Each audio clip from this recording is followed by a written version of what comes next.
Devara team chit chat with Maska Das. నువ్వు? నేను Siddhu boy, star boy with tiger. ఏంటన్నా సంగతులు ఎలా ఉంది? How nervous are you are how excited are you? నేను కొత్త పదం పట్టినా ఇక్కడ. ఐఎమ్ వెరీ కాన్ఫిడెంట్లీ నర్వస్ అని. కాన్ఫిడెంట్లీ నర్వస్ అంటే నర్వస్ ఓకే. అంటే డిగ్రీ ఆఫ్ హిట్ ఏంటనేది, డిగ్రీ ఆఫ్ గుడ్ ఏంటి? Good, very good, excellent, fantabulous, theatre screens blast. Maybe అట్లాంటిది అనుకోవాలి. అట్లాంటిది అవుద్దా? బికాజ్ నేను మీతోటి ఇప్పుడు అంటే సరే in front of camera, but పర్సనల్గా మీతో మాట్లాడినప్పుడు కూడా మీరు 2-3 times నాతో అన్నారు like people have no clue what's coming their way అని. అంటే నాకు మోర్ దెన్ మేకింగ్ ఇదంతా we put in a lot of effort Siddhu, చాలా ఎఫర్ట్ పెట్టినాం.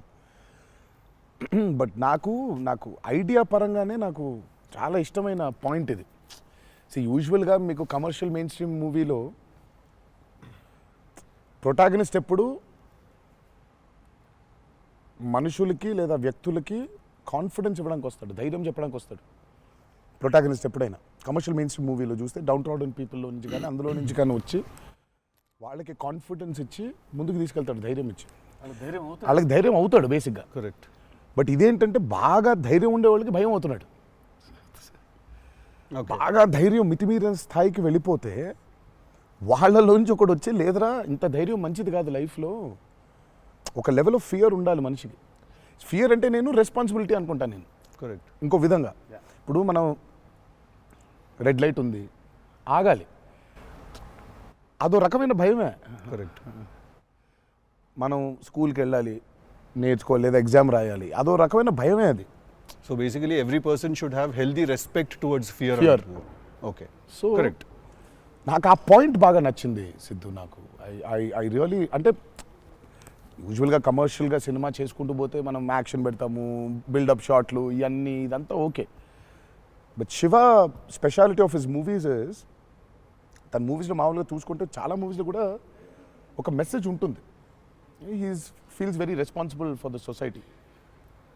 కానీ అది ఏమైపోతుందంటే ఒక్కోసారి it becomes very preachy. Correct. So ఆ ప్రీచీనెస్ అవ్వకుండా చేయడమే శివాజ్ స్పెషాలిటీ. రైట్. అందుకే I think he's excelled in always very subtle. అవును. మీ ఫిల్మ్స్లో హీరోయిజం ఇందులో కొంచెం అదే that was my question actually. ఇప్పుడు కొంచెం మీరు ఇంకొంచెం అగ్రెసివ్ అయ్యారు అనిపించింది సార్ ట్రైలర్ అది చూస్తే. అంటే ఎత్తుకున్న ఎమోషన్ అలాంటిది. Right. He need to be little, I won't say louder, అగ్రెసివ్గా ఉండాలి ఆబ్వియస్లీ. ఎమోషన్ ఫియర్ అంటున్నాం కాబట్టి. రైట్. భయం. సో నువ్వు ఇప్పుడు మిమ్మల్ని చూసి ఒకళ్ళు భయపడాలంటే ఏమవ్వాలి? నాకు కుదరదు నాన్న అంటే భయపడరు కదా. నాన్న అలా తప్పురా అంటే దానికి ఒక స్కేల్ ఉండాలి దానికి. కరెక్ట్. దానికి అది అందుకని ఇందులో అది లేదు. ఇక యాక్షన్ డ్రామా అని చెప్పాలి దేవరా అంటే. బేసికలీ మ్యాసివ్ టెస్టాస్టెరాన్ ఉండబోతుంది సినిమాలో బేసిక్గా. ఫైట్స్ లెవెల్లో, యాక్షన్ లెవెల్లో, and with your intensity of course. It is a very intense film, Sidhu. It's not one of those movies where it's, I mean, like it focuses. It's very intense. Right. It runs on that line. Right. That for me is అందుకే అంటున్నాను. So బాగా కాన్ఫిడెంట్గా ఉన్నాను, కానీ ఆ nervousness ఉంది. Because I really want this movie to work. Because there is so much which needs to be told ఇంకా about the movie. Right. So మేము ఎంతో కొంత చెప్పి ఆపుతున్నాము అంటే తప్పలేదు. ఇంకా మొత్తం తీసుకుంటూ పోతే దాదాపు 8 గంటలు 9 గంటల సినిమా వచ్చేది. ఓకే అన్న, హిందీ మీరే చెప్పేస్తారా డబ్బింగ్ దీనికి? హిందీ, కన్నడ మీరేనా? తమిళ్ బంద్ చేసేయండి, అయిపోయింది ఇంకా వేస్ట్. ఇంకా మేము అందరం ఏంది, ఇంకా కష్టం ఇది. కన్నడ మీరు బాంబే షిఫ్ట్ అయిపోవచ్చు కదా, మేము ఇక్కడ హీరోలుగా అప్పుడు మేము చచ్చిపోతాను నేను ఇక్కడనే. అన్ని భాషల్లో డబ్బింగ్ చెప్పడం ఏంటన్నా? నువ్వు షిఫ్ట్ అయిపో బాంబే కావాలంటే, నీకు వస్తుంది, నీకు వచ్చుగా హిందీ బాగానే. అంటే అంతరా 4 భాషల్లో డబ్బింగ్ చెప్పారు. హిందీ ఆతా అంటే భయ్యా ప్యాస్ డాలో. నేను ఇంకానే అక్కడికి వెళ్ళిపోయి ఇదరా అయ్యే హిందీ అనుకున్నా. Professionally what is your biggest fear sir? Of course I might not be able to make a great film, cinema success అవుతుందా లేదా, but as an artist personally నేను అసలు తాడు బొంగరం లేనిలా బతుకుతాను నేను. నాకు అంత పెద్ద ఫియర్ ఏముంది? నేను ఎత్తుకున్న ఎమోషన్ రైట్ ట్రాక్లో వెళ్తుందా లేదా? ఒక్కరితో అయ్యే పని కాదు, 100 మంది ఉంటే కానీ సినిమా అవుద్ది. వీళ్ళందరినీ రైట్ ట్రాక్లో పెట్టి కరెక్ట్ అవుట్పుట్ తీయగలమా లేదా అన్నంత మించి అసలు భయం అనేది లేదు అసలు. ఇంకా అసలు భయం ఛాన్సే లేదు. అదొక్కటే భయం. సో భయం ఎంత అవసరం అని సినిమా తీస్తూ సార్ భయం భయపడే ఛాన్స్ లేదని చెప్తున్నాడు సార్. అట్లుంటది కొరటాల శివ గారితో. I'm accountable correct. నాకు ఇచ్చిన జాబ్కి. అసలు ఆ ఒక్క భయం ఉంటే ప్రపంచంలో ఇంకెవరికి భయం అవసరంలా. ఆ ఒక్క భయం అడుగుతుంది. కరెక్ట్. ఇంకెందుకు భయం? So accountability. యా అదే కదా భయం అంటే. అవును. ట్రూ. నీకు పని ఇచ్చారు, నువ్వు ఆ పని చేసావు భయంతో. అమ్మో ఇది అవ్వకపోతే ఏంటనే ఒక భయం ఉంది. ప్రపంచం అంతా ప్రశాంతంగా ఉంటుంది ఎవరి పని చేస్తే. పక్కనోటి పనుల్లో చేయి దూర్చి ఆయన ఇబ్బంది పెట్టి ఇది పెట్టి మనం చేయక ఇంతకు మించింది ఏముంది? ఎవరి పని చేస్తే అసలు భయం ఉన్నట్టే మనకు ప్రపంచంలో అంతా. ప్రపంచం అంతా అంతేగా. నీ భయం ఏంటి? నా భయం అన్న ఇంటర్వ్యూ అనుకున్నంత గ్రేట్గా రాదేమో అని భయపడుతున్నాను. విశ్వక్ చాలా కాన్ఫిడెంట్గా ఉన్నాడు. అంటే వాడు హోంవర్క్ చేసాడు. క్వశ్చన్ అడిగిన అదిరిపోయింది. వాడు హోంవర్క్ చేసి వచ్చాడు. వాడు క్వశ్చన్స్ రాసుకుని వచ్చాడు. నేను రాసిన 2-3 ఓకే రైట్ అనుకున్నా. కానీ నాజ్ ఏ ఫ్యాన్ తెలుసుకోవాలని ఉంటుంది కదా, నిన్నేం భయపెడుతుంది. నాకైతే నేను ఆన్సర్ అయితే నాకేం లేదన్న చెప్తే నీకేం భయం? నాకేం లేదన్న. నీకు లేదు భయం? అట్లుండాలి. అట్లుంటుంది. హెల్త్ అన్న, హెల్త్ గురించి భయపడతా అంతే. మరి ఉంది కదా అంటే వాడికి దూరిన దాంట్లో నుంచి బయటికి ఎలా రావాలని భయం ఉంటుంది. భయం లేదు ఎవరికి లేదు. ప్రపంచంలో ఇతరులకు కూడా భయం ఉంటుంది. అంటే scariest thing for me is health అన్న. వేరే వాళ్ళు ఎవరన్నా కొంచెం సిక్కున్నా కూడా నాకు పాపం భయం అవుతుంటుంది. అది అన్నిటికంటే ముందు జాగ్రత్త. అది ఉంటే ఎట్లన్నా పోరాడొచ్చు అనిపిస్తుంది. సో హెల్త్ గురించి భయం అవుతుంది. That is answer. అది నీళ్ళు ఇంత డెప్త్ ఉందని ఎక్స్పెక్ట్ చేయలేదు నేను ఎక్స్పెక్ట్ చేయలేదు. నేను 7కి ఫస్ట్ షాట్ అంటే 6:30 కల్లా ఉండలేకపోతానేమో ఇట్లాంటివి చెప్తాను అనుకున్నాను. పక్కనోడు హెల్త్ అప్సెట్ అయితే నాకు ఓకే. నో మ్యాటర్ వాట్ ఇదైతే నేను చేయ కెమెరా ముందు అనేది ఏమన్నా ఉందా అన్న నీకు? నేనా? ఇదైతే వెరీ వెరీ వెరీ ఇంపార్టెంట్. ఏదైనా నాకు రీజనింగ్ ఉండాలి. రీజనింగ్ ఉంటే ఏదైనా చేయడానికి రెడీ నేను, దేనికైనా. ఇది మాత్రం అందరు యాంకర్లు అడిగినట్టు రొటీన్ అడగాల్సి వస్తుంది కానీ అడుగుతున్నా. ఎట్లుందన్న రొమాన్స్ చేస్తున్నప్పుడు దేవరాల? ఎట్లుంటుంది? ఆయన అడగాలి. రొమాన్స్ రాసినప్పుడు ఎట్లుంటుంది? ఆయన నేనైనా చూసేటోళ్ళం అన్న, చేసేది మీరు కదా. ఎట్లుండే అన్నట్టుగా బాగా అడుగుతున్నాడు అని అడిగాడు. గలీజ్గా అడిగింది. కాదు కాదు రొమాన్స్ ఎట్లుంటుంది చేసినప్పుడు ఎట్లుంటుంది అంటే Do you have fear while doing intimate scenes? అట్లా ఇంటిమేట్ సీన్స్ ఏం లేవు కానీ ఫియర్ బండికి. బట్ దేవరా చూడడానికి మంచిగా ఉండే, చూడడానికి మంచిగా ఉండే మాకు. ఏది పాటలు? అవును, పాటలున్నా చూపించారు. సినిమాకి రావాలి మీరిని చూడాలంటే. సో అదో కొత్త రకమైన రొమాన్స్ రాశాడు ఈయన. మీరు అనుకుంటున్నట్టు రొమాన్స్ ఉండదు కానీ ఆ లోకంలో ఆ లెవెల్ రొమాన్స్ ఉండదు అంటారు. Correct correct. ఈ లెవెల్ రొమాన్స్ ఉండదు కానీ కొంచెం ఆ లెవెల్ రొమాన్స్ కూడా ఉండదు కానీ మా లెవెల్లో రొమాన్స్ ఉంటుంది. ఏదో ఏమో చేస్తావేమో ఫ్యూచర్లో అని. So it's nice, it will be good. Janhvi is phenomenal in the movie. చాలా చాలా ఐ మీన్ మేమైతే షాక్ అయిపోయాం. ఓ రోజు మరి ఆ అమ్మాయికి ఎట్లా వచ్చిందో తెలియదు కానీ ఒక 2 పేజీల డైలాగ్ రాసిండి నా అమ్మాయికి. సీన్ కూడా మొత్తం అమ్మాయిదే డైలాగ్ పోర్షన్ ఎక్కువ. వచ్చి అలా టపటపటపట చెప్పేసింది. నేను ఒక్క సెకండ్ అయిపోయి శివ కూడా షాక్ అయ్యాడు. ఈ అమ్మాయి ఏంటి ఇంత ఫాస్ట్గా చెప్పేసింది ఇలా అని.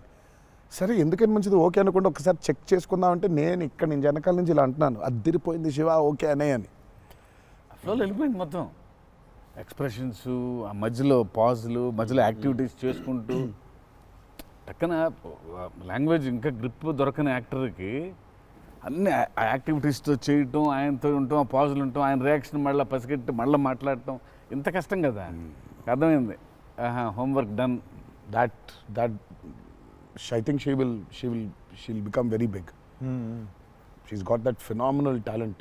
మరి obviously శ్రీదేవి గారి డాటర్ కదా, ఆర్క్ ఉండకుండా ఉండదు కదా. So she's phenomenal. పాపం చాలా she's put in a lot of effort, especially for that Daavudi song. పాపం she was hospitalised for about 4 or 5 days before. Discharge అయ్యి పాపం వెంటనే ఒక 2 days రిహర్సల్స్ చేసి వెంటనే she was very weak. But అయినా చేసి నేను ఆ సాంగ్లో అనుకుంటుండే అన్న, తీసుకుంది ఛాలెంజ్ పక్కన చేసింది మ్యాచ్ చేయనికే. కానీ మ్యాచ్ చేయనికే వెరీ గుడ్ జాబ్. వచ్చి 97, 96 మార్క్ దాకా వచ్చిండే ఒక్కొక్క దగ్గర. లేదు చాలా బాగా చేసింది. Definitely Janhvi will be very good addition for Devara. And it's a very big love story which he wrote. So obviously మీకు పార్ట్ 1లో కొంత కనపడుతుంది. కరెక్ట్. దాని టోటాలిటీ ఇంకో వేరే టర్న్ అనేది దాని అది మొత్తం ఇంకా పార్ట్ 2లో it's a very different thing all together. Sir మిమ్మల్ని అందరికంటే ఎక్కువ ఇబ్బంది పెట్టిన సీక్వెన్స్ ఏది సార్? నాకు తెలిసి ప్రతి సినిమాలో ఒక సీన్ రిటేట్ చేస్తుంది సార్. ఒక సీనో ఒక సీక్వెన్స్ ఏదో ఒకటి బాగా ఉంది. ఎక్కువ వర్క్ లాగుతూ ఉంటే మళ్ళీ ఒక సినిమాకి స్టార్టింగ్ మొదలవుతుంది ఇంకా అది ఎండ్ వరకు నాగవుతా ఒక ఉంటుంది. సీన్ ఉంటుంది అది ప్రతి సినిమాకు ఉంటుంది. మాకట్లా మా ఆయుధ పూజ ఒక సీన్ ఉంటుంది. ఒక ఆయుధ మాకు ఆయుధ పూజ సాంగ్ ఉంది అట్లా సెటప్ అది సెటప్ ఇన్ ద ఫిల్మ్ చాలా కీ ఎపిసోడ్ అది. దాన్ని ఫస్ట్ షెడ్యూల్లో ప్లాన్ చేస్తే దాంతో గుమ్మడికాయ కొట్టాం. దాంతో గుమ్మడికాయ కొట్టాం. అబ్బా లాస్ట్ షాట్ దాంతో ఫిలిం సిటీలో వేసాం సెటప్ అది. వర్షాలు పడిపోయాయి, అందులో సీన్ ఉంది, సీన్ ఉంది, ఒక ఫైట్ ఉంది, సాంగ్ ఉంది. అది అక్కడ మొదలైతే ఇప్పుడు ఎండ్ అయింది. పైగా అందరూ కాంబినేషన్లు రకరకాల. అంటే సార్ ఇది లాజిస్టికలీ చెప్తున్నారు, నేను అంటే క్రియేటివ్గా బాగా సరిపోలేదు, మళ్ళీ రాయాలి, మళ్ళీ తీయాలి, మళ్ళీ రాయాలని అలా ఏదైనా ఇరిటేట్ చేసిందా మిమ్మల్ని? ఒక సీన్ ఆర్ ఒక సీక్వెన్స్ ఆర్ ఒక కుడ్ బి ఎనీథింగ్ అంతే? అంత ఇబ్బంది పడింది కానీ షూట్ అప్పుడే కొంచెం టైర్డ్ అయింది. వాటర్ సీక్వెన్సెస్ అప్పుడు నా షాట్ బాగుండాలి, వాళ్ళ కంఫర్ట్ చూడాలి, వాటరు అనీవెన్గా ఉంటాయి, వేవ్స్, అందరు పోస్చర్స్ బాగుండాలి, సేఫ్టీ షాట్ పర్ఫెక్ట్గా రావాలి. పదే తీలేం కదా అది. సో లక్కీ బోట్లు ఆ బోట్లు ఉంటాయి కదా కాదా సాబు గారు చూడండి. ద గ్రేటెస్ట్ ఇస్ అసలు why did you win so many national awards? ఎందుకంటే ఆయన బోట్లు ఏదైతే తయారు చేసిండో దేవరకి, అంటే మేము స్టూడియోలో ఒక 200 feet by 150 feet water tank వేసినాం. ఇట్స్ అబౌట్ 5.5 feet డెప్త్ పెట్టి వాటర్ బోట్లు ట్రావెల్ అవ్వడానికి, మేజర్ యాక్షన్స్ తీయడానికి అంతా. ఆయన ద బోట్స్ హీ మేడ్ నిజంగా సముద్రం తీసుకొని వెళ్ళిపోవచ్చు. Okay, so the original functional pure functional boats. So ఆయన చేసిన బోట్స్తో వీళ్ళని ఎక్కించాం.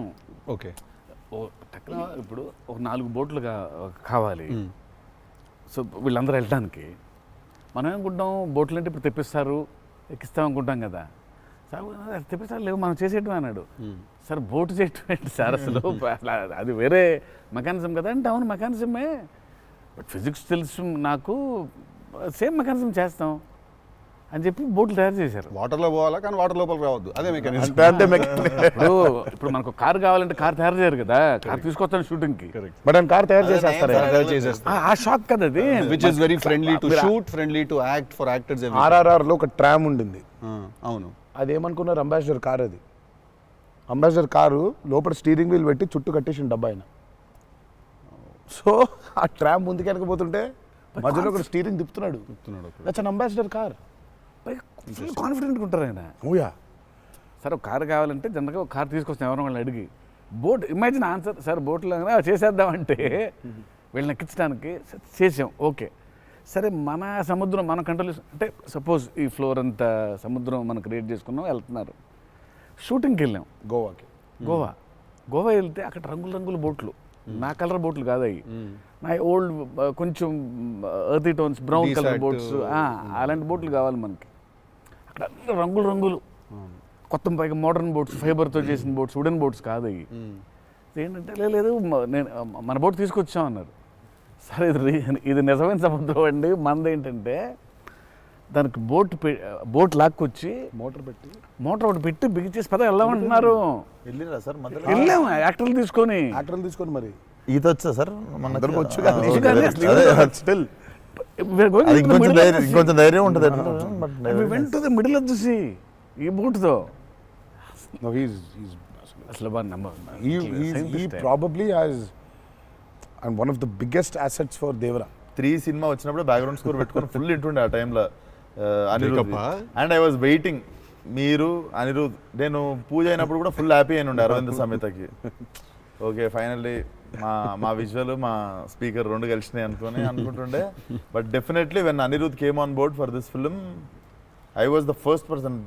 పిచ్చగా వెయిట్ చేస్తుండే. నేను లిటరల్లీ మీది 5 AM అని ట్రాక్ ఏదన్నా ఉంటే 5:02కి నేను ఆల్రెడీ ఇంటుంటా. వ్యానిటీలు ఉండు, షూటింగ్లో పక్కకి అట్లా నడుచుకుంటూ వెళ్ళిపోయి ఇంటుండే. సో ఈవెన్ ఇప్పుడు మన ఇంటర్వ్యూ ముందు కూడా I was hearing Red Sea అనుకుంటా కూర్చుంటుండే. Beautiful background. I mean he's killed it for this movie. Definitely theater la నిజంగా one more X factor అనుకుంటున్నా. అవును, no 101%. I mean ఇప్పటిదాకా తను whatever he's delivered for Devara has యాక్చువల్గా in a way చెప్పాలంటే మా విజువల్కి whatever it is his audible which is the most important thing కదా. And he is the biggest asset for Devara. అంటే the kind of work the background score he's done is phenomenal. X factory అనిపిస్తుంది అన్న sound భలే అనిపించింది. నాకైతే నాకు బేసిక్గా trailer విన్నప్పుడు ఆ లాస్ట్ ఎస్పెషల్లీ ఆ షార్క్ వచ్చినప్పుడు ఆ వెనకాల అంతా నాకేంటో అరే ఒక పెద్ద వాల్ట్ డిస్నీ మూవీలో సింఫనీ పడుతుంది చూడు, లైక్ హాన్ జిమ్మర్, ఆ ఫీలింగ్ వచ్చేసింది నాకైతే. So he's definitely one day I think he'll definitely go up to that level of scoring an international movie like Rahman garu. Definitely నేను మొన్న కాంగ్ గాడ్జిలా చూసినప్పుడు కూడా అనిరుద్ అయితే బాగుండు అనుకున్నాను. బికాస్ సంబడి ఎడిటెడ్ ఆ కాంగ్ గాడ్జిలా సీన్ కి మాస్టర్ మ్యూజిక్ పెట్టి తీస్తే అసలు ఇట్ వాజ్ మోర్ యాప్ట్, ఇంకా ఎక్కువ ఇంపాక్ట్ ఉండే దానికి. అయితే డెఫినెట్గా నాకు తెలిసి తను he will do it like Rahman garu చేసినట్టు మాత్రం వెళ్తాడు. He will definitely go international and I'm hoping it's with Devara. మీకు ఎప్పుడైనా ఈ ఫెనమినన్ మీరు అబ్జర్వ్ చేశారా, వేర్ ఐదర్ మీరు జీవితంలో మాట్లాడింది మీ సినిమాలో జరుగుతుంది, ఆర్ మీరు రాసుకుని తీసిందో ఏదో మీ లైఫ్లో తర్వాత రిపీట్ అవుతుంది? ఎప్పుడైనా జరిగింది అట్లాగా? మీరు అనుకుందో లేకపోతే మీరు బాగా మేనిఫెస్ట్ చేస్తుందో? ఇట్స్ ఎ థింగ్ అన్న టుడే మేనిఫెస్ట్ అనేది. నేనైతే చూసిన ఒకటే మేనిఫెస్టో జాన్వి. ఆ అమ్మాయి అనుకుంది చెయ్యాలని. ఆ అమ్మాయి ఎలా వచ్చిందో మాకు కూడా తెలియదు. అంటే మేము ఇంకా అప్పటికి రాస్తున్నాము, ఇంకా క్యారెక్టర్ రాస్తున్నాడు ఆయన, ఇంకా ఎవరిని అనుకోవట్లేదు.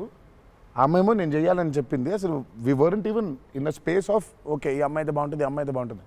ఫైనల్గా డి డే వచ్చి ఇప్పుడు సరే మనం ఇప్పుడు హీరోయిన్ ఫైనల్ చేయాలని ఇద్దరు నోట్లకి వెళ్ళి జాన్వి తప్ప వేరే మాట రాలేదు. అంతలా మేనిఫెస్ట్ చేసింది ఆ అమ్మాయి. కానీ నువ్వు ఇందాక చెప్పింది నువ్వే నాకు అర్థం అవట్లేదు. ఏదన్నా చెప్పింది జరిగింది, జరగబోయేది తెలుసుంది. కాదు మనం జీవితంలో ఇప్పుడు ఏదైనా మాట్లాడుకున్నా, ఏదైనా మనం కాన్వర్సేషన్ చేసినా, ఏదైనా అది అవుతుంది. అలాంటిది సినిమాలో జరగడం డేజావులాగా ఉంటుంది అది. అంటే గుడ్ ఎక్స్పీరియన్స్ అయితే డేజావు, బ్యాడ్ అయితే డేజాపు. అండ్ మన సినిమాలో మనం రాసుకున్నది మనం ఆల్రెడీ షూట్ చేసేసి ఏదో తర్వాత ఏదో మన లైఫ్లో జరిగితే ఇదేంట్రా అని ఒక కంపారిజన్ డ్రా చేస్తాం కదా. యాస్టీస్గా అయి ఉండకపోవచ్చు, బట్ సిమిలర్గా ఏదైనా. ప్రస్తుతానికైతే అవ్వలేదు, దేవుడి దయ వల్ల. నీకైందా నీకైందా కృష్ణ టిల్లుడు గారు మనోడికి అవుతాయి ఇట్లాంటి అన్ని ఐటమ్ పనులు అన్నీ కదా. అదేలా నా పిలిచి మరీ ఇజ్జత్ తీయండి. నేనే మరి అన్నా నా విశ్వాసం. నేను ఎంత చాలా క్రియేటివ్ క్వశ్చన్స్ అడుగుతుంటే వెళ్తే అలా బాడీ దొరకటాలు లేదు సార్, లేదు సార్. పాతి పెట్టడాలు లేదు సార్, లేదు. ముద్దు పెట్టడాల వరకు అయి ఉంటుంది. సెలవు దేవరా సరే కొంచెం దేవరా చేసిందంతా చేసి మళ్ళీ లాస్ట్కి దేవరా 27th September రిలీజ్. ఇంకేముందన్న చెప్పండి. బాగా కష్టపడిన సీక్వెన్స్ ఏది? మీరు బాగా ఇరిటేట్ అయిపోయి కోపం కష్టం కాదు కానీ ఇరిటేట్. షూటింగ్ నేను రాను ఇంకా నేను అదే చెప్పబోతుంటే మధ్యలో ఆపిండు. నీ మ్యాటర్లోకి వచ్చింది ఆ మేనిఫెస్టేషన్. నువ్వు వచ్చినావు మళ్ళీ ఆయన అక్కడి నుంచి ఎక్కడ డ్రై లైఫ్, నువ్వు డ్రై లైఫ్ లో వెళ్తుంది ఇక్కడ మొత్తం. అది అట్లా కాదు కరెక్ట్. ఎక్కడ ఉన్నాం? గోవాలో ఫ్రస్ట్రేషన్ వచ్చేసి బీపీ పెరిగిపోయింది. నాకేందంటే అది నువ్వు అన్నావు కదా మేనిఫెస్టేషన్ ఇట్లాంటివి గలీజ్ పనులన్నీ అయితే నాకు వేడి చచ్చిపోతున్నాము. సముద్రంలో అలా నవ్వుకుంటూ ఉండాలి కానీ వేడి తొబ్బేస్తుంది. అంటే ఇంకా పైన అట్లా లిట్టలు కట్టుందంటే వర్షం, ఇక నిప్పుల వర్షం కురిపిస్తుంది సూర్యుడు పైకి. అట్లా కూర్చొని పక్కనే ఒక రూమ్ పెట్టిండ్రు, ఏసీ ఉంది అందులో. శివా పోతా, ఇంకా ఒక్క షాట్ అన్నా పోతా, నేను చచ్చిపోయేలా ఉన్నాను, నేను చచ్చిపోతా. నాకు ఒక్క సెకండ్ నిజంగా ఇంకా అబ్బాయి ప్రంతి పిల్లలు ఏమైంది, నా జీవితం ఏంది, నేను చచ్చిపోతానా అని అయిపోయింది. ఓకే అన్నారు. ఇక అక్కడే లుంగి ఇట్లా తీసి అఫ్కోర్స్ షార్ట్స్ ఉన్నాయి, ఆ షార్ట్స్తో పరిగెత్తిన లోపలికి పరిగెత్తి వెళ్ళి తలుపు అట్లా వేసుకోగానే ఒక్క సెకండ్ చల్లగా ఉండింది. బతికినాను రా అని చెప్పి ఆ తలుపు వేసి అట్లా బెడ్ మీద అలా పడ్డాను. కరెంట్ పోయింది. సారీ నవ్వద్దు. నీ కష్టం పగవాడికి కూడా రాకూడదు, మీకు కూడా రావద్దు. నిజంగా నాకు కరెంట్ పోయింది. కరెంట్ పోయి నేను ఇంకా ఫోను, అమ్మ కరెంట్ పోయింది, ఇంటి దగ్గర జనరేటర్ లేదా, దరిద్రం చూడు. కరెక్ట్గా ఆ రోజే నిన్న ఆడు జనరేటర్ పాడైపోయింది. ఇప్పుడు బయటికి వెళ్తే ఒక టార్చర్, లోపల ఉంటేమో అవన్ అయిపోయింది ఇది. ఇక ఇప్పుడు నేను లోపల, ఇప్పుడు బయట ఒక చికెన్ లాగా ఫ్రై అయిపోవాలా, తందూరు అవ్వాలా, లేకపోతే లోపల ఇడ్లీ లాగా స్టీమ్ అవ్వాలా. ఈ మీమాంసలో సౌత్ ఇండియన్ ఇంకా ఏంటో ఇంకా ఇది ఇంకా అసలు నా వల్ల ఒక బనీని చింపేద్దాం అనుకున్నా అసలు నాకేం అర్థమవట్లేదు. ఎందుకు జరుగుతుంది ఇట్లా? ఎందుకు Why? ఎందుకు ఇలా జరుగుతుంది? అసలు నేనేం పాపం చేశాను? ఇలా జరుగుతుంటే ఒక అరగంట పోయింది, 40 నిమిషాలకి కరెంట్ వచ్చింది. 40 నిమిషాలకి కరెంట్ వచ్చింది, షార్ట్ రెడీ అన్నారు. సరే ఇప్పుడు ఇప్పుడు నేను చెప్తా ఇంకా అవ్వలేదు. ఇప్పుడు ఇది ఎంతసేపు అవుద్ది వేడి, ఇది చల్లబడాలి కదా, ఇది చల్లబడే లోపు టైం లేదు. ఇది చల్లబడాలంటే ఆ రూము ఆ పర్టికులర్ మూమెంట్లో ఈజీగా 15-20 నిమిషాలు పడుతుంది. ఈలోపు షార్ట్ రెడీ అన్నారు. సరే షార్ట్ రెడీ కదా అని చెప్పి మూసిన కర్టన్ ఇట్లా తెరిచిన. షార్ట్ రెడీ కదా, శివ ఎక్కడున్నాడని చూద్దామని ఈ కర్టన్ ఇట్లా తెరిచేసరికి ఈయన రాజు సుందర మాస్టర్ పరిగెడుతున్నారు నా రూమ్ వైపు. నాకు అర్థం కావట్లేదు వీళ్ళు దేనికి ఇట్లా పరిగెడుతున్నారని. అక్కడ చల్లగా ఉంది వద్దామేమన్నా. వచ్చిన తర్వాత చూస్తే అప్పుడు ఆయన చెప్తాడు స్టోరీ ఏంటో. సార్ మాది వేరే, అందరం కలిసి భోజనం చేస్తాను, ఆ చెమటలతోనే ఇది అయింది, కరెంట్ లేదు, బయట కాలిపోతుంది, టెంట్లో కూడా బ్లాక్ క్లాత్ టెంట్లు అయ్యి తగులుతుంది, అసలు వేడి ఇటు నుంచి వస్తుంది, అలా ఉంది. మాదేంటి హీరో రూము, ఏసీ కట్టెలు వేసి ఉన్నాయి, లోపల జరిగే టార్చర్ ఇలాగా ఉందేమో అనుకుంటున్నారు మీరు అక్కడ. ఆ చిన్న దూరితే ఏదో అని. సరే కాసేపు రిలాక్స్ అవుతున్నారేమో, కట్టెలు వేసి ఉన్నాయి, ఇప్పుడు వెళ్ళి డోర్లు కొట్టి మరి తుఫాన్ వచ్చినట్టు బయట బాగోదులే అనే ఫీలింగ్లో ఉంటే వీళ్ళిద్దరు అట్లా వెయిటింగ్, ఇట్లా ఇద్దరు అలా వెయిటింగ్, కర్టెన్ ఎప్పుడు తెరుస్తాడా వెళ్ళిపోతానే అర్థమైంది. చిన్న ఉన్నారు చూస్తున్నారు మనల్ని, పరిగెత్తుదాం లోపలికి ఏసీ కోసమని వచ్చాడు. ఎక్కడికన్నా చచ్చిపోతున్నా అన్న, అయిపో అవ్వట్లేదండి, ఇక్కడ కూడా అట్లాగింది పరిస్థితి, ఏం పెద్ద లేదు, రండి అంటే ఇదే ఇంత వేడిగా ఉంది అన్నట్టు. ఐ థింక్ మనం ఆ పేపర్ మీద రాసుకుని సెట్కి వెళ్ళి కెమెరా అంతా పెట్టిన తర్వాత కూడా we're all waiting to stumble upon one moment of honesty in that take. నా journey it's the same thing every day for every movie. మీకే తెలియదు మీరు అలా చేస్తారని? తెలీదు. అక్కడ కరెక్ట్గా వెళ్ళే ముందు ఒకటేదో దొరుకుద్ది. కరెక్ట్. ఇప్పుడు మామూలుగా దేవరాలు ఉంది, వర ఎలా ఉండాలో ఒక ఐడియా ఉంది, ఇప్పుడు దేవర ఎలా ఉండాలో దొరకట్లేదు నాకు. సో నాకు అర్థం అవ్వట్లేదు, అంటే ఇప్పుడు ఎలా ఉండాలి, బాడీ లాంగ్వేజ్ ఎలా ఉండాలి ఏంటని చంపుకు తిన్నా శివని. కాచివా ఏం శివ నాకేం అర్థం అవ్వట్లేదు, ఏదో చెప్పంటే అబ్బా మీకు వచ్చేస్తుందిలే నిలిపాడు. రావడం ఏంటి, కాదు శివ ఏదో నాకేం అర్థం అవ్వట్లేదు, దేవర ఏంటి, ఇప్పుడు వాడు ఎట్లుండాలి, వాడు మూడ్ సెట్ ఏంటి, వాడు మైండ్ సెట్ ఎట్లున్నాడు, ఎట్లా నడవాలి, ఎట్లా నిల్చోవాలి ఏంటి, చాలా కంపోజ్గా ఉండాలా, మరీ ఓవర్ కంపోజ్గా ఉండాలా, లేకపోతే అగ్రెసివ్గా ఉండాలా, నాకేం అర్థం అవ్వట్లేదు. ఫైనల్గా I just felt that okay ఇప్పుడు నేను I don't know, I just probably place Abhay or Bhargav there.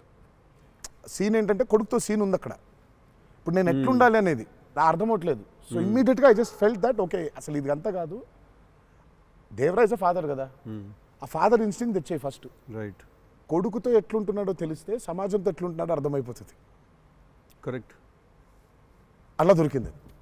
But ప్రతిసారి అదే కాదు. వన్ ఆఫ్ ద మోస్ట్ ఇంటెన్సా Devara character ఫాదర్ది.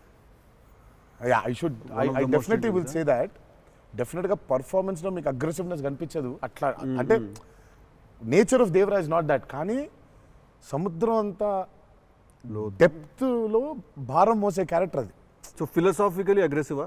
Yeah, very Right. Philosophically is very aggressive and regal. And regal. అదే అగ్రెసివ్, అది ఆ రీగల్నెస్ ఉంటుంది, but is very philosophically aggressive. Right. Because అంత భారం మోస్తున్నాడు యాక్చువల్గా. కొంచెం ఆ వాజ్ డిఫికల్ట్ బికాస్ ప్రతిసారి అది కనిపించాలి. సార్ అవి అన్నీ అన్నవేనా వెపన్స్?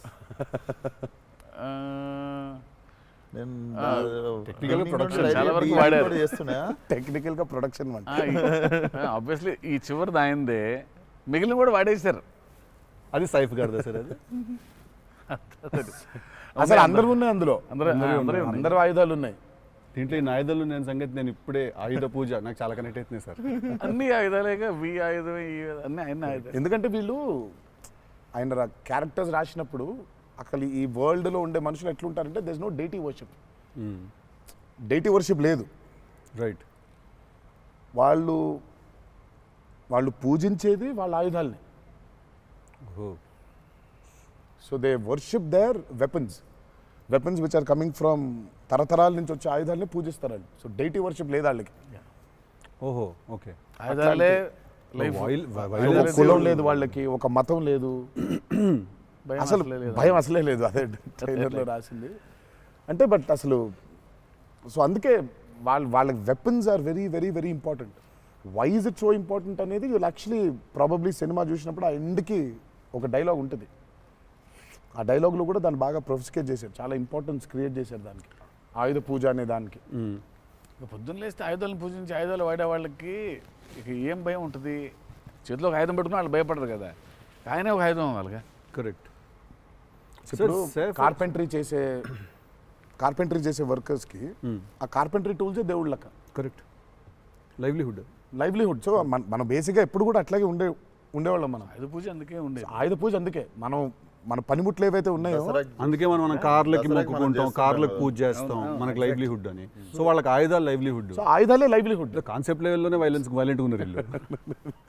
ఎగ్జాక్ట్లీ. నాకు తెలిసి ఆయనకు తెలిసినట్టు పాజెస్ని వాడడం sir. He uses pauses like బ్రిలియంట్గా వాడతారు. ఎక్కడ మామూలుగా డైలాగ్ తర్వాత డైలాగ్ చెప్పాలి అన్నది ఒకటి మైండ్లో ఉండి చెప్పుకుంటూ వెళ్ళిపోతుంటారు. బట్ నేను ఇంతసేపు కొంతసేపు ఏం చెప్పాను నేను అని చెప్పి పాజెస్ చాలా బాగా వాడతారు అన్న మీరు. రియల్లీ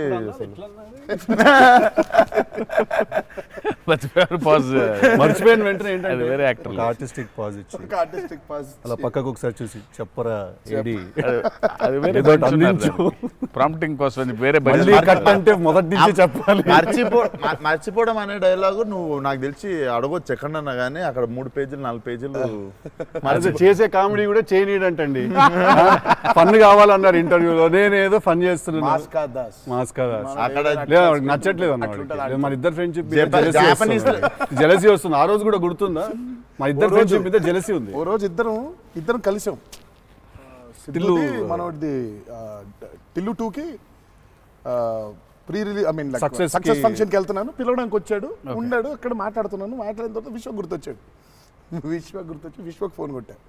విశ్వక్ ఎక్కడున్నావు అంటే, అన్న ఇక ఈయనే ఉన్నా ఆఫీస్లో. అంటే మీరు ఎక్కడున్నారు? నేను ఆఫీస్లో ఉన్నా. సిద్ధు ఉన్నాడు ఇక్కడ అంటే, నాకంటే ముందు ఆయన్ని పిలిచినవులే అన్నా నువ్వు అంటా. నేను పిలవడమే చిచ్చి. మనం బాగా ఉక్రోషం, జెలసీ. అందుకే ఇప్పుడు జెలసీ ప్రదర్శిస్తున్నాడంట. కామెడీ కూడా చేయనివ్వట్లేదు. నా బ్రాండ్ ని డౌన్ చేయడానికి ట్రై చేస్తున్నాడు సార్. నేను ఆయన పాజుల గురించి బ్రహ్మాండంగా మాట్లాడుతున్న డైలాగ్ మర్చిపోయినావా అంటే ఆయన జాపనీసే మర్చిపోలేదు. అమ్మా, అంటే మనకు అనిపించింది మాట్లాడడం కాదు కదా, అక్కడ ఉన్నది కదా మాట్లాడాలి. నాకేమో ఐ మీన్ డైలాగ్ చూస్తున్నప్పుడు కొన్ని ఐ థింక్ ఇట్స్ అంటే every actor is very natural. Vishwak నాకు కొంచెం అనిపిస్తుంది అట్లా, ఇక్కడ కొంచెం అలా ఉంటే బాగుంటుందేమో అనే ఇన్స్టింక్టివ్ అనుకోవడం చేయడమే కాదు. నాకు అసలు డైలాగే లేకుండా మీరు ఇరగ్గొట్టేసిన సీన్ నాకు one of the favourite. Aravinda Sametha కార్లో సీన్. అది ఎప్పుడన్నా నార్మల్గా జస్ట్ అది పెట్టుకొని చూస్తుంటా అప్పుడప్పుడు. It's one of the brilliant pieces. మీరు చాలా చేసిర్రు, చాలా సినిమాలు చాలా చేసిర్రు. That is one of my favourite scene ఆ షో. నాకు తెలియనోడు ఎవడన్నా, వేరే భాషోడు, ఇంగ్లీష్ వాడు ఎవడో నాకు అనిపిస్తే, నేను చూడు మా యాక్టర్ ఒక సీన్ చూపిస్తాను నీకు అని చెప్పి పెట్టి చూపించే సీన్ మీద ఫస్ట్ అదే. నేను it doesn't have a language కదా, సో డైరెక్ట్ చూపిస్తాను నేను అది. అన్న మీరు క్యారెక్టర్లోకి వెళ్ళిపోతారా లేదా మధ్యలో కలుస్తారు? Do you meet the character in the middle or you become the character fully? I think I would, అంటే if me and the character don't meet, it won't take off. ఇప్పుడు శివగారి క్యారెక్టర్ రాసిందే ఎన్టీఆర్ ఎట్లుంటాడని. Correct. So obviously it has to be me meeting that character. So there needs to be a little bit of me and that. Correct. Midpoint. Or rather I would say that I think it's more of me than that. Interesting. So it's more of me than that. But what if there is a dialogue that he's written or a philosophy that he's trying to put across as a writer and a director? I'll have to believe that philosophy. But what if you don't believe it as a person? But I'll have to, then he has to make me believe in it. Make you believe in it. Yeah. So he has to make me believe in it. So he has to actually teach me why that philosophy is so important. లక్కీగా నాకు అది ఇప్పుడు నాకు అది తగ్గలేదు. ఎందుకంటే is so predictable కాదు ఆయన. ఇట్లా ఉంటాడు అని అనలేం. తక్కువ రోజు వెళ్తే మనం ఎన్టీఆర్ రంగానే ఓ మాస్టర్ అట్లా కూర్చొని ఉంటాడు, విజిటింగ్ రూమ్లో కూర్చోబెట్టి, వెళ్ళేసరికి వంటగదిలో ఉంటారు.